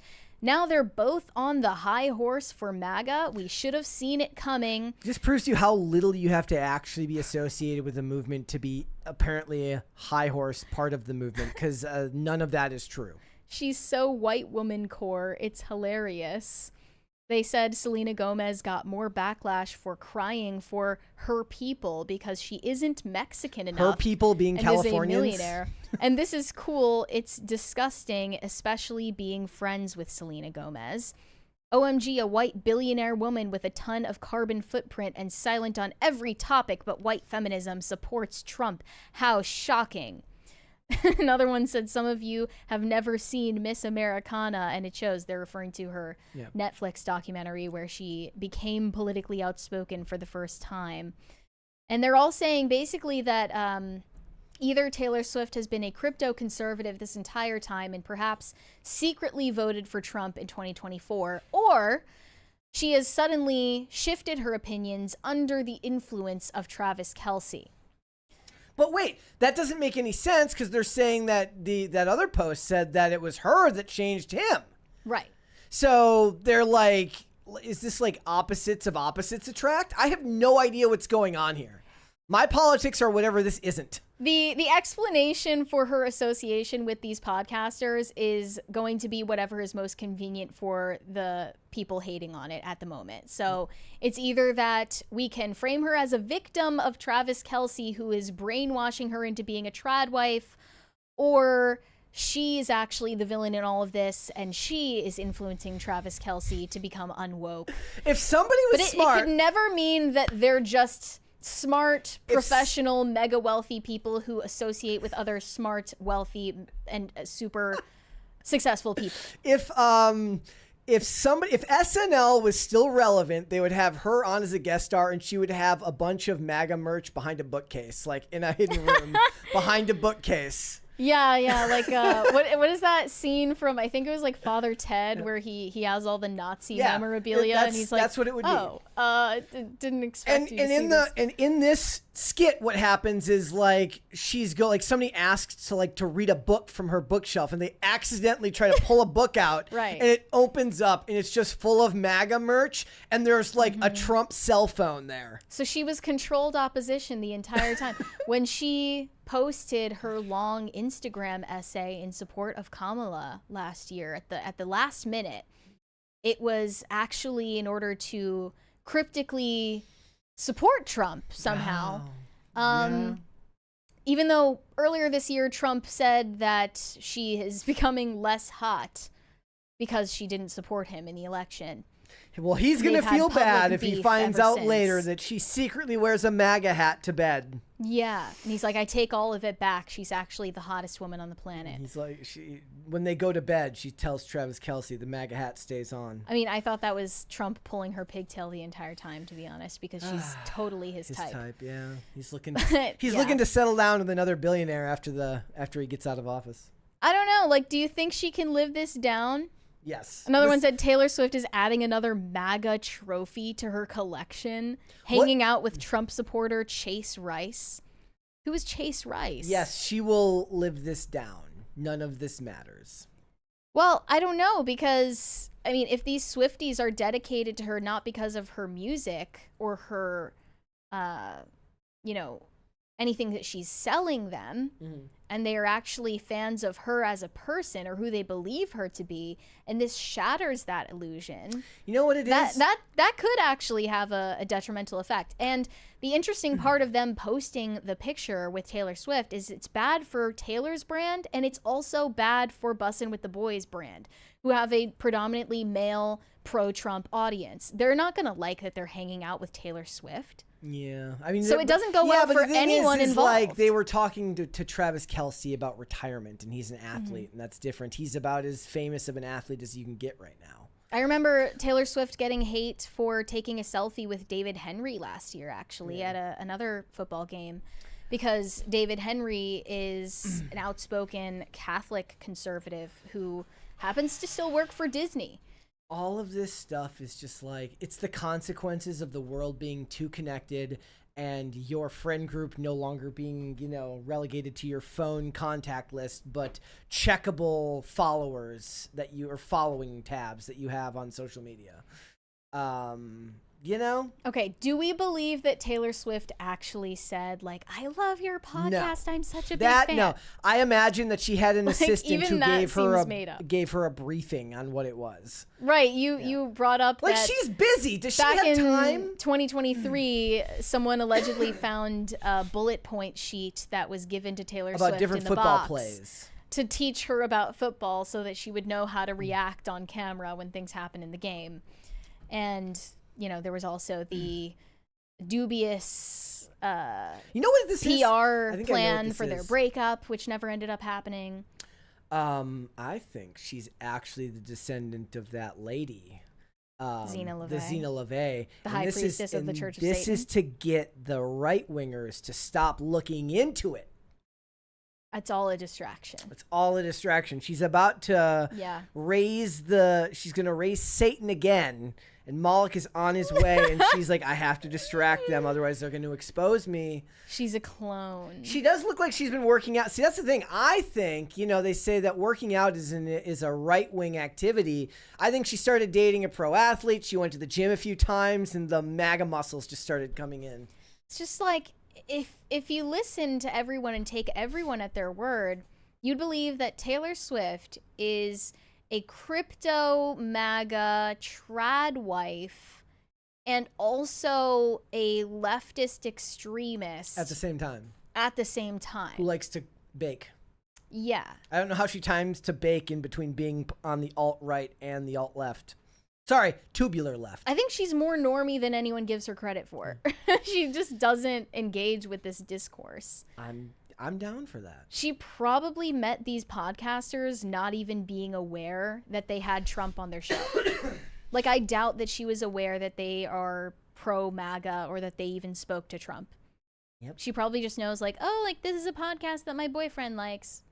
Now I like it too. Now I like that's it her too. That's her biggest flaw. Yeah, exactly. Is she's becoming a chimera. She's mirroring her boyfriend's behavior. That's what she's done in every public relationship so far. Why is it such a surprise now? Like, See, she just adopts the personality, interests, and hobbies of whoever she's with. She changes how she dresses. That's why it's important to have your own hobbies and stuff like that. Yeah. Because then what it is you just move from relationship to relationship because you have no idea what to be on your own.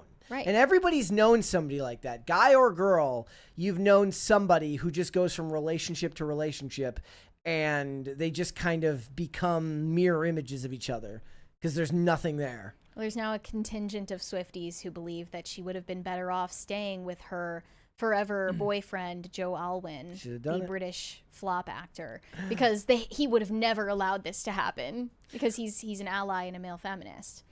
All right, let's move on. Super chats. Hiroshima Otaru said Theron adopted 2 boys and transed both. I knew that she adopted some kids. I didn't know that any of them identified as trans. They are both trans, if I remember correctly. And good for you for getting the last name correct, which I refused to do. Yeah, I got it wrong I don't care what earlier. anybody says. It's Theron. I don't care what she says. Theron just sounds like a mouthful. Like, Theron is easier to say. You know, it makes sense. But yeah, I think that says everything you need to know about her. Oh, you issued a correction. Only her oldest child is trans? Oh. Well, I don't know how old they are, but if either of them decided to come out as trans prior to being an adult, that means it was her who imposed that on them. Shane H. Wilder said Elizabeth Banks was given multiple second chances. She directed AIDS We Did It, followed by the horrid movie 43, then Pitch Perfect 2, Charlie's Angels, and finally the masterpiece Cocaine Bear. Well, maybe she just needed 5 chances to get there. Look. She needed 5 chances to really hone her craft as a director. 5th time's a charm. 5th time's a charm, and I'm glad that we got to see Cocaine Bear after all. You know, maybe it was worth it. Andrew Kanoy said, my wife is Viet and we say chinky all the time. Well, I was like, point me to one Asian person who actually is offended by this. I mean, even... Come on. No, but here's the thing. Even if offended, like, the context matters. And the context of what she was saying was so benign. She meant no ill will towards anyone. And if you want to call her out for it, fine. But if you're not going to believe in proportional response, then we're back where we started, which is just, you know, you're basically wishing that the worst outcome that could ever happen to a person will happen here. And then you'll say that that was justice. Well, I just don't believe anyone was actually offended in the first place. Like that girl on the show who posted this essay about being Asian and how heartbroken she was. I don't believe you. Like, I just think that was all contrived and she just wanted her moment. I don't believe she actually is like, I feel that way when when word chinky, like I'm hurt. Like, no, you're not. I feel that way. If we want to take an example going the other direction, when people say they're offended by the term cis, I'm like, okay, fine. You're not actually offended. Like, it might annoy you a little bit. You're not offended by it. I'm offended by it as an English speaker because it's an abuse of the English language to use the prefix cis to describe someone who doesn't identify as trans. Yeah. I'm just saying they're like, I find that offensive. I'm like, skills issue. It's an offense against actual meaning in language. If you got mad every time somebody spelled white people YT in a mean comment on the internet, you'd do nothing. You would crumble. You'd be angry all the time and your life would be miserable. Get off the internet. Like I said, watch us though. But it's like, okay, would pull any like actual Chinese person off the street in Beijing and show them this story and be like show it to them on Weibo and be like, does this hurt you? They wouldn't give a shit. They don't care. Like, even if they did, they'd be in the wrong, but they don't care at all. It's just a bunch of white people on Stan Twitter who, it's mind-numbing. Like, I really thought we had progressed past that level of pedantic, we have not, performative virtue signaling bullshit, but it hasn't changed in half a decade. Like, I just thought I don't know. Like, do you think that cancel culture is ever like gonna go away? Really? No. As long as the internet exists, it will exist, and it will likely continue to get worse as the pendulum swings back and forth. Has it waned? No. Not even since. I mean, I think Yes. since 2020, but only insofar as we've just been inundated with it. Like there was. You have to reach a critical mass of cancellations before people can't engage with every single one. Yeah. Like it used to be like, this is the person getting canceled this month. Yeah. And that was actually something people focused on and talked about. And now it's like a different person every other hour. It's like everything's cyclical and nothing goes away. Like I said, I just saw a story earlier, like one of the old Harry Potter actors is already calling you racist if you don't like the Papa Essiadu casting. Nothing changes. Everything will be the same for as long as the internet exists. Yeah. No Control said, snark is a verb now. I don't want to live on this planet anymore. Let's do one you more. You can live on this planet, just not on your phone. Yeah. Shane H. Wilder said, never apologize. That just empowers the woke cult. If you want them to leave you alone, ignore them. That is the chink in their armor. Apologize to individuals. Apologizing to groups is not going to... Yeah, it's like even if there were a video of this girl like walking up to an Asian person and calling them that slur, she would only need to apologize to the person she said it to. Yeah. Not like every Asian person on the planet who just wants to post about it on Instagram for clout. Let's hold off on the rest, anyway. And we will come back after the fact. Let's move on. We've largely moved past the body positivity movement at its peak, but I think that what we can do from here is a retrospective on how it came to be in the first place and why was body positivity so appealing specifically to the millennial generation that grew up before its heyday, and what kind of media were they exposed to that had them believing we needed to accept everyone as beautiful at any size. And it comes down to the media that they were exposed to in the 90s and in the early 2000s, many examples of which that we're about to show you. But it reminded me of a recent photo shoot from Bella Hadid, where she is in this video gasping for air during this photo shoot. She looks emaciated. Her hip bones are showing. Her ribs are showing. And a lot of people commented on this saying, you know, this is why we cannot allow ourselves to accept the prior body standards of the 2000s and the 90s, the heroin chic aesthetic, because this is dangerous. But the caption says, this is Bella Hadid during an ad.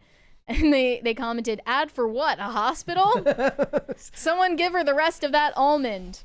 They're joking about how her mom would give her tips for controlling her weight as a model. She said, if you're hungry, take an almond and just chew it really slowly. Yeah. Okay, no, the ad goes on. Stop romanticizing women extremely skinny, exhausted, and suffering. This is really disturbing to watch. What is the ad for? Anxiety medication. Whatever this is an ad for, I don't want it. So she is acting, to be clear. This is not how she's actually behaving in her daily life. But you can't argue with the fact that this is still the widely accepted supermodel physique, you know, to be clinically underweight. And that hasn't entirely been eclipsed by the body positivity movement. But I think that... Like, what is going on? What's in order? Is that like a perfume ad? What the hell was I just watching? It probably is. It is like, you ever see those artsy or perfume Balenciaga. or cologne ads? Probably Balenciaga, if I had to guess. But what's in order is, I think, looking back at some of the examples of the way that women's bodies were talked about in media, especially in reality TV, back in the 90s, in the early 2000s, to understand why women were radicalized into the body positives cult. I'm sorry, but before we get into this, I love the way that extreme neurosis has been turned into a fantastic business model for entrepreneurial women. Mm-hmm. It says, follow this account for more body image content. Yeah, and people are going to profit off of it just the same. But this says, was 90s or 2000s body shaming really that bad? Here was the evidence Jessica that she Simpson provided. You are a little fuller, a little bit more thicker. And how do you feel about the fact that maybe the thickness may hinder you from, you know, getting certain parts and doing certain Nicole things? Richie. Give you a 9 for your face. Your body, you know, your face and your personality make up for that extra 7 to 10 pounds you could probably get rid of. Sound nice, but look like a shop girl. That's the problem. I'm overweight, You basically. You really are. I'm working on it. The way you dress and stuff, I don't think you're aware that you're a heavy-set woman. That's what I said. I Anna know a Nicole big Smith. one. How is that possible? I have been reliably told that that man is just a paragon of virtue these days. So I was guessing your weight. And I was going to say to you today, can you please get on the scale, and then well have an over-under. That's all. Your weight back to normal? Yeah, it is. Can I check? Do you mind? Oh no, you did this to Jerry, didn't you? Is that Victoria Jerry Beckham? was, Yep, it is. like really small. Yeah, but it's all right. This is horrible. Photo's really beautiful, Kenya, but I hate to say it. They had to do a lot of body work on you and retouch. At home, pretty much, I try to, eat right. And when we come here, my metabolism, everything is thrown off. Stop! If you're sporting a gut, then you turn to the side and disguise it. I think it's all about choices. See, women can do that instinctively now. You can get a burger and take the bread off. I make it work when I have to. Thank you. There was Tyra Banks giving one of the contestants on America's Next Top Model some advice. Just get a burger and take the bun off. You know, that's how you become a size 00. Here's the thing, though. I've heard that same advice from pro wrestlers when they're talking about staying in shape and when they're on the road. I remember a clip of Stone Cold Steve Austin saying I go to McDonald's and I get a bunch of double cheeseburgers. I just take the bun off. Okay. Yes, I think that we can be a little nuanced because if you're on a show that is casting for supermodels, there is a different requirement. But one of those clips, at the very least, was a contestant on American Idol, a singer. Okay, so if this singer is getting reamed by Simon Cowell for being overweight, even though that has nothing to do with her singing ability, I mean, it does. If that it's part of probably the, speaks to a different culture at the if time. it's the marketing, it matters. They're like, look, we don't have room in our lineup anymore for another Adele. So. Well, that was pre-Adele, actually. So that's what I'm saying. There's sorry, we only have room for one fat person And since then, per record deal. Adele has become skinny in more recent times. But there is another clip from America's Next Top Model in 2003, and it says, reasons why millennials obsess over food and their bodies. It's probably, as they say, because these millennials were watching shows like this and imbibing a certain message from it. It must be hard being among girls who are so skinny. Felt a little bit bad for Robin because she is the bigger up down here in the hips and thighs than the rest of us. Okay, Robin? Now, are we shooting for the large size category? Yes, Robin would represent a plus size model. One problem that I do have with Robin, I think on the top she's not plus size and on the bottom she is. Robin? Robin's out as far as I'm concerned about being a supermodel. Definitely not. This girl should not be the first one. Well, that's my I noticed it say supermodel and not model. Yes. Right, because I think Next America's Top Model is not a plus size model. I'm sorry. For Robin, it must be hard. And if you look at how that Where's woman, Adrienne Curry Robin, when we need her? In the chat. Exactly. But when you look at that model, Robin, in her photos, this would never, ever in a million years code as plus size in current day. That would just never cross anyone's mind. There was another clip from a reality show on CMT back in the day. They were casting cheerleaders for the NFL, and this girl was told that she needed to get her weight under control to be considered in her audition. She's going to frustrate me because her biggest battle is going to be to tone up and lose weight, and she's not losing any weight, and that's starting to show. And that's frustrating for me because I like her style of dance. Tell you our initial concerns, and you would need to tone your tummy midsection. I'm aware of that. I've been working on it. Thank you. Okay, that's the area of concern. How realistic is that for you? I mean, are you on your thinner side right now? No, ma'am. I'm a little bit heavy. Okay. I'm constantly working towards, the washboard abs and everything. I'll get it done. Thank you.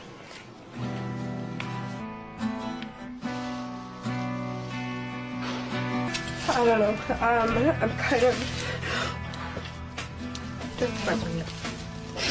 I'm just a little bit tired.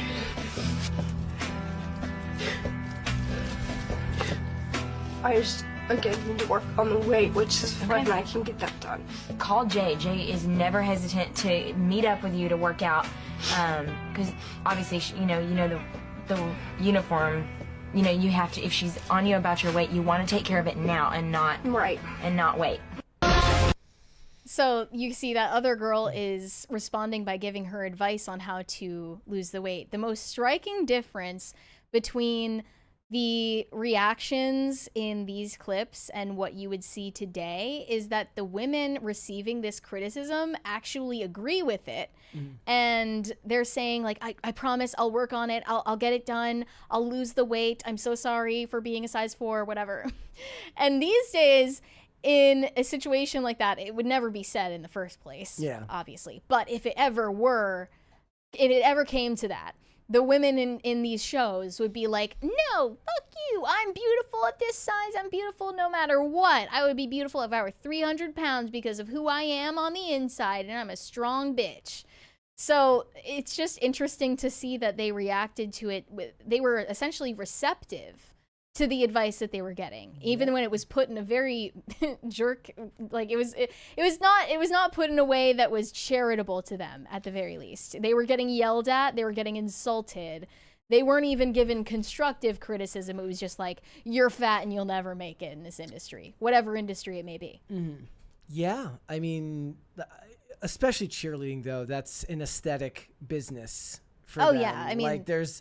They commented, shocking. A job that's defined by beauty standards is harsh about beauty standards? Like, wow. But the question at hand is, should that be the beauty standard? Because when you look at the girl in the clip, she's not chubby. She's definitely not overweight, but she's not even bordering on overweight. So were we as a culture collectively incorrect to have such an extreme standard in the first place? And is that why the body positivity movement turned into the, pun not intended, behemoth that it was in the 2010s? Like, you could argue that perhaps the body positive movement was reacting in kind to toxic beauty standards that existed in the 90s and in the early 2000s, and it was inevitable that there would be a backlash. I think of it more as it gives in to a culture of decadence and turned its marketing another direction. There's money to be made, money flows, and they just found another way to make money. Like, I guess you could say that, but that type of introspection it didn't just come naturally. Like, it had to come from somewhere. And these businesses, much like a lot of the Fortune 500s had to start marketing differently after the crash in 2008, and start selling you on some type of virtuous means to shop at their business. There's just other ways to make money off people, and this was just that direction in which it moved.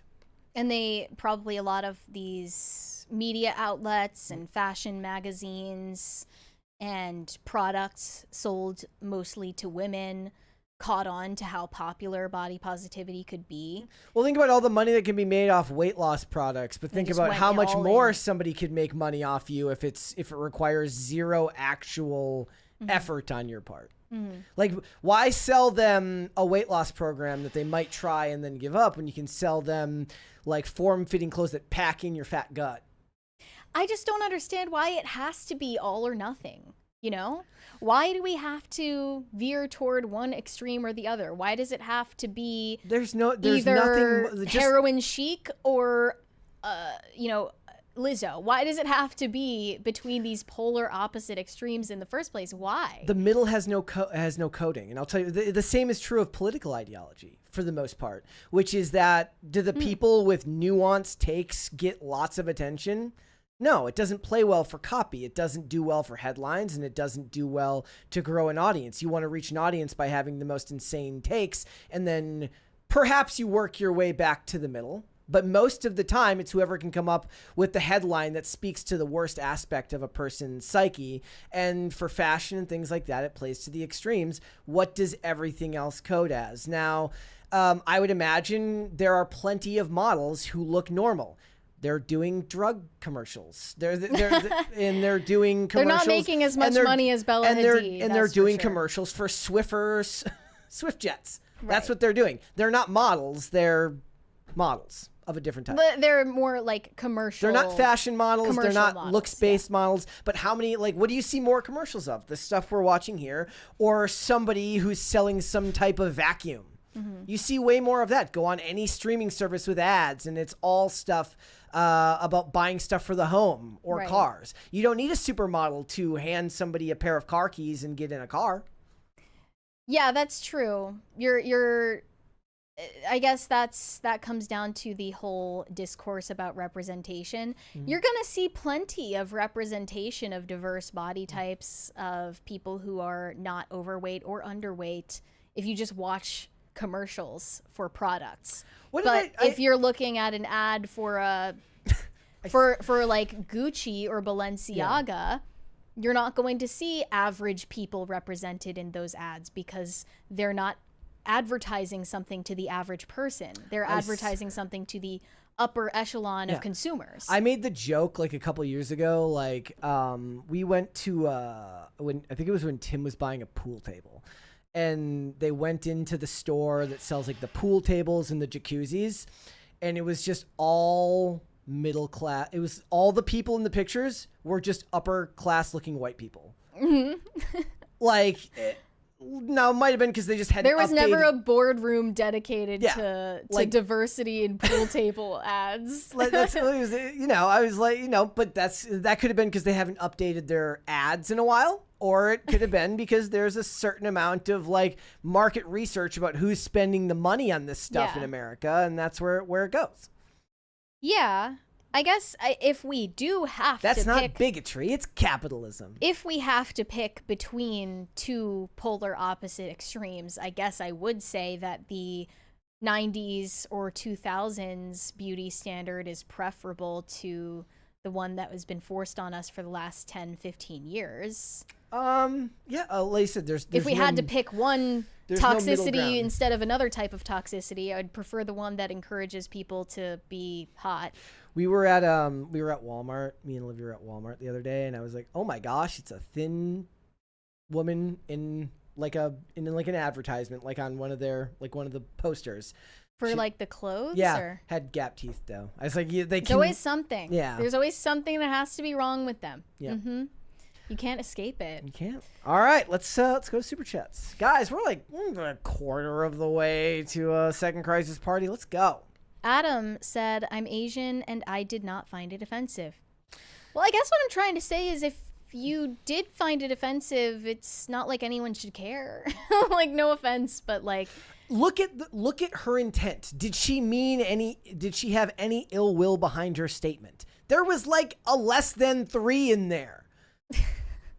I mean, even if she did intend it to hurt someone because they're Asian, is it really that big of a deal? Like, it's like people are dying, Kim.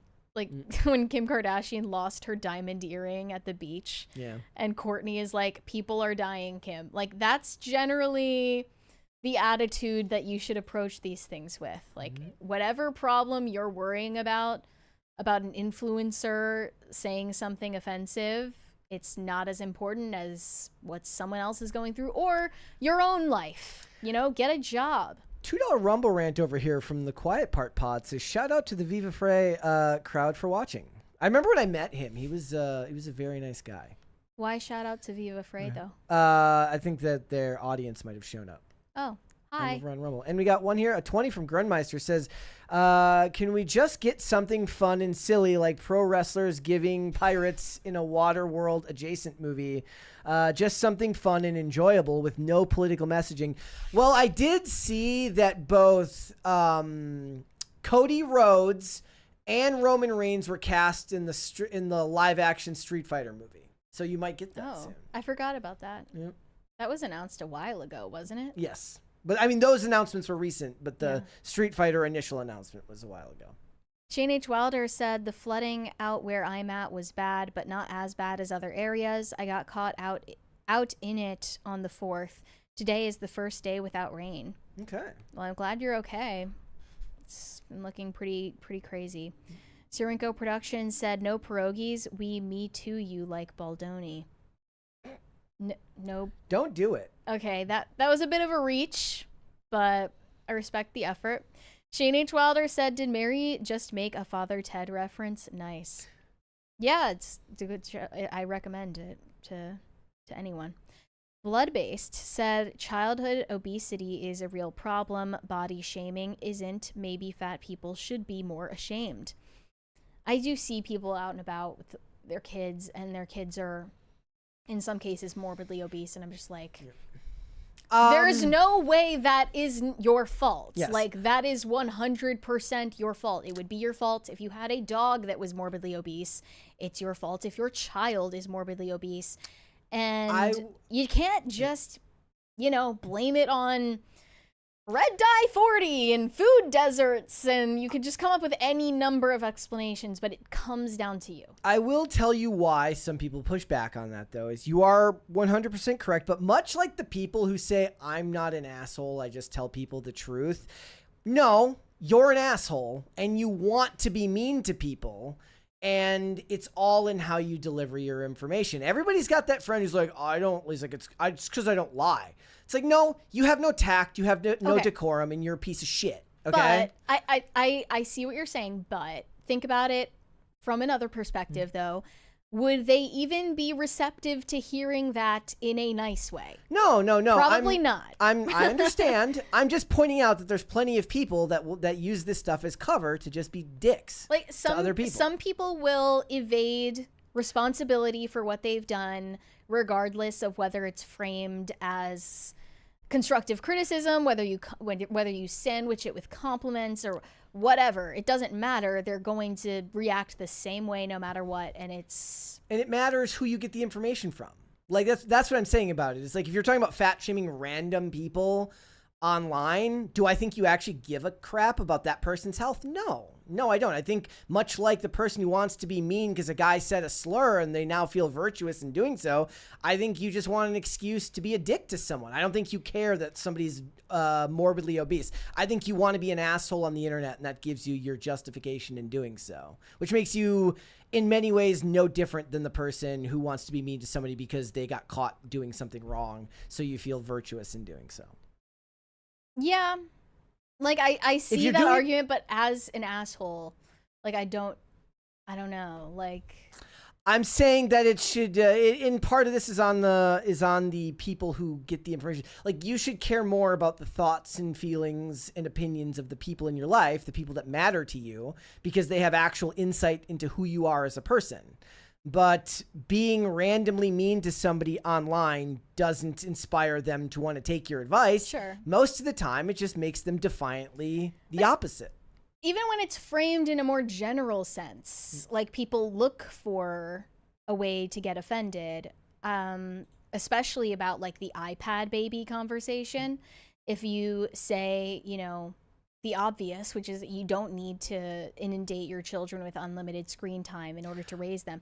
Well, all of the parents who do that are going to actually come to you and tell you that you don't know what you're talking about and you don't understand how hard it is to raise kids without iPads, and you're gonna find out once you have kids that it's not as easy as it looks, and you're gonna be looking back at this and realizing how wrong you were when you give your kid an iPad. It's like I had a friend who he had, when they had their first child, the child, like, they were told the whole time, like, you're never gonna sleep, they're gonna be awake all the time, they're gonna cry all the time, your life's gonna be miserable, and then the kids slept constantly, and then the people were mad that their life wasn't made more difficult by the child. Yes. Like, they were angry about it. I did, however, see two kids in like a stroller at the store the other day, and both kids had their face, they looked hypnotized by the screens that they were staring at. It's just sad. It was very creepy looking. Yeah.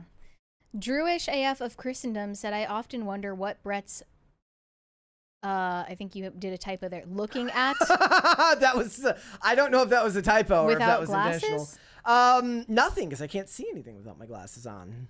But you've had them on this entire time. I take them off periodically, sometimes. So if you ever have something awful you want to say about me, make sure you do it while the glasses are off, so I don't have to read it. Blood-Based said, go to the gym, Mary. Your cheeks are getting too puffy.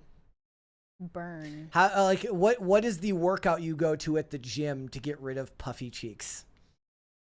Yeah, I don't know. Mewing, I guess. No, that's But not you actually. can't. The guy who created the Mew streak just died. The He creator had of the mewing was ultimate Mew 96. Yeah. I've always had a round face, though. It's just genetics. Yurishima Otaru said those weren't the beauty standards for most women.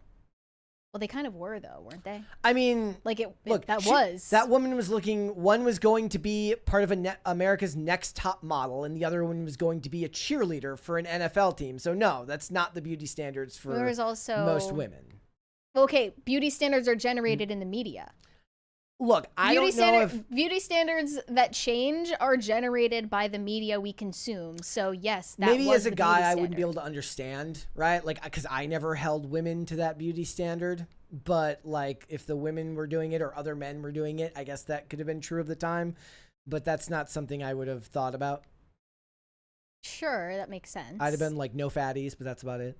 Yeah, I mean, I think most men feel that way, but like to the extent that people are conditioned to find certain things beautiful and other things not, like it's based on the media you consume. And back in the 90s, in the 2000s, it was the tabloids that they sold at the grocery store, and it was billboards, and it was celebrities and reality TV shows that showed things like that. And that's just the message. Like, of course, women Was Angelina Jolie consumed the media, was and then Angelina Jolie that skinny? As like the biggest action or like movie star I can think of that was a woman from that time period. Was she like super skinny? I don't. in what year? In like 2000, I don't know. 2001 when I guess Terminator came I out. wasn't even conscious of this, so it was more of a surprise to me to see clips like that. I didn't even, obviously, I didn't watch these things back then. But let's see. Angelina in the year 2000. I mean, yeah, she doesn't like look emaciated to me, but she's always looked the same. It's not like she like used to be skinny and is fat now. Shane H. Wilder said either extreme is too far. Maybe just be healthy, enjoy some Taco Bell, but don't overeat, and you'll be fine. Weight control is not hard. I mean, it's hard but simple, I would say. Like it's not, I wouldn't frame it as easy, but it's definitely simple. Like there's nothing complicated about it. Blood-based said Bread thinks it's about how you say it, not what you are saying, so he's more feminine than Mary, basically. If you believe that we live in a world where how something is phrased doesn't matter, you're delusional. How you speak to people matters. It does. Yeah. We can go on and on about the idea that you can just be blunt all the time, facts over feelings. That doesn't win women over. Definitely not. Like, it's at the very least, it's something that must be considered. So, do the facts matter? Yes. Does how those facts are framed when you share it with people matter? Also, yes. True. But I just think like both sides of that perspective matter just as much as the other. Yeah. Well, I mean, this stuff comes up was like Olivia was taking the what do you call it? Like the personality index. Oh, and is it's it like, the MBTI? Yeah, thing? and that's something that like they talk about in there. Like what do you think of is more important, like the facts of a situation or the emotions of a situation? Blah blah blah blah blah. And the fact of the matter is that they both matter. But they're asking how you treat each aspect. So did she say that she thinks the facts matter more? Or I mean, that's her own personal. That's her story to share. That's not my story to share. Okay. Yeah. What would you say then? For me, I would say that that depends. Like if we were like this was in like if we're talking in regards to work and your personal life, those are two different things. If we're talking about your work life, you have to balance the facts with feelings slightly less so than you do in your personal life. Because with a job, you have an objective purpose for being there and you're being compensated for your time. Your feelings matter marginally less. But if we're talking about people in your personal life, people that have no incentive to be in your life other than that they choose to be, how you say it matters. That doesn't make what you're saying any less pleasant. But how often this happens with addicts. This happens with people who need to go into rehab. A lot of times people try both methods and it doesn't necessarily work. You try the calm, friendly, aw shucks method. That doesn't work. You try you need to get your shit together.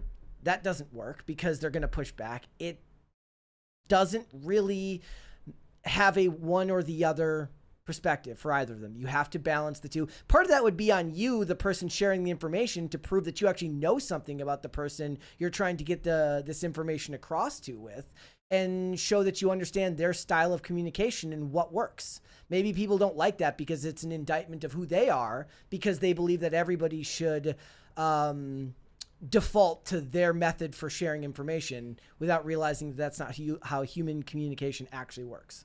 I think if anything, I used to emphasize more the facts and like being honest and saying the truth no matter what, and how anyone feels about it doesn't matter. But now I've realized if you want to be effective and if you actually want to convince people, you cannot approach it like that, whether it's posting stuff online for a mass audience or having a personal conversation. Yeah, you have to consider how people receive information, and you do have to tailor it to them. And if we're talking on the internet with random people, then I put that more on the person who's getting the information, because you should be smart enough to know that the opinions of people that don't have your best interest at heart, you're just not going to you shouldn't take them with the same weight that you take the people in your actual life. Not to say, look, we've talked about this before. Like, yes, the fat shaming works a lot of the time, but quit pretending like you did it for virtuous reasons. That's all I'm asking, is that you're honest with everybody about why you did it. Like, it's not because you gave a crap about some random person on the internet you've never met. You're lying. The fat people get comfort from food, and the fat shamers get comfort from shaming. You know, just be like, I wanted to go and be mean to people on the internet. I would respect you more because at least you're being honest. Like your version of a Twinkie is shaming someone online, you know? No Control said, I agree with the old beauty standards for supermodels. Not all women are nor should be supermodels. It doesn't matter in real life. Just be healthy. I mean, for the most part, I would say the aesthetic that supermodels are required to have hasn't changed, at least in the fashion world. Which is what most of us are insulated from, because they don't think about, they don't really care about. Yeah. Much like I was talking about the people buying jacuzzis and pool tables. Yeah. That world is very different from, the middle class. What's changed, though, is the sort of like average model of, at Target, or like you said, at Walmart, or any like normie fashion brand that isn't for like a high-end consumer. You do see more plus size models in those ads than you ever did in the 2000s. Oh yeah, absolutely. And I don't necessarily think that's a good thing. Brian Bledsoe said, social media is real life as it exposes people for who they really are under the mask they show in public. Yeah, no, not necessarily. Like, I don't think that the person somebody is on social media is the real self. I think it's more an expression of the id. It's like an expression of their worst thoughts. Oh, like, so it's like... And it encourages you to engage in more and more of your worst thoughts. So it's not actually the real you. It's a fraction of the real you that is more visible online. Yeah. Especially if you're anonymous. I think that the mask that they show in public in real life is just as real as the mask that they wear online. The inane pleasantries that you can't stand but have to do, that's the glue that holds society together. Yeah, in a way. Blood-Based said, Bread, all that means is you are a feminized office worker bug man who can adapt to such a paradigm. How about from the perspective of like the very masculine idea of setting a goal and accomplishing a goal no matter what? So if your goal is to get somebody to lose weight, and you think that the best possible method of doing that is to be blunt and honest with them, but you don't take into account whether that style of communication will work for them, do you even care about the objective? Right? Because if you're being honest with yourself and the objective for you is to help this person lose weight. Now, that's different if we talk about you tried to be nice about it, it didn't work. Then you try a more blunt style and in hopes that that works. But that still takes into account that you tried the other style first. If you're being honest about the objective, how you get to that objective does matter. Right. And it can't always be a one-size-fits-all communication for everyone, because human beings are innately way more complex than that. Yeah, I don't think that being an asshole on purpose is masculine. Pop Culture Junkie said, my weight control regimen, moderation, planning, and not starving, tactical splurging as an infrequent reward like Cheetos. Yeah, okay. I mean, that's the common That's sense different than the approach. sweet treat splurging. You got to be careful about your sweet treats. Right. Those add up. No Control said, disagree on target models. Fat women shouldn't wear skinny women clothes in a smaller size, a la yoga pants. Model for who wears them. So, okay. Are you saying that you think target models should be fat because they're selling clothes to fat people? I don't even know if fat people agree with that. I bet fat people actually would prefer aspirational imagery even in the clothes that they're buying, regardless of feeling represented. But that's just my take. All right. Is that all of them? I believe so. All right. Guys, before we go, would you hit the like button on this video and subscribe to the channel if you are new here and you have not subscribed here yet already? Please and thank you. We want you to show up each and every day at 3 p.m. So thank you guys for that. Where can they find you? You can send me validation on Instagram at Mary Archived, or you can send me hate on X. That is also Mary Archived. And you can help make me TikTok famous. That is also Mary Archived. All right.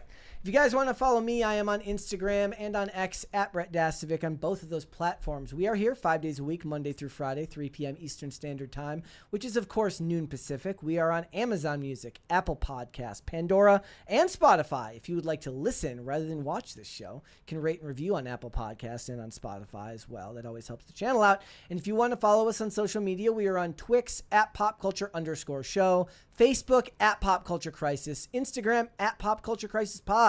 Guys, we will be back with another episode tomorrow. We will see you guys then. Bye. Bye, everybody.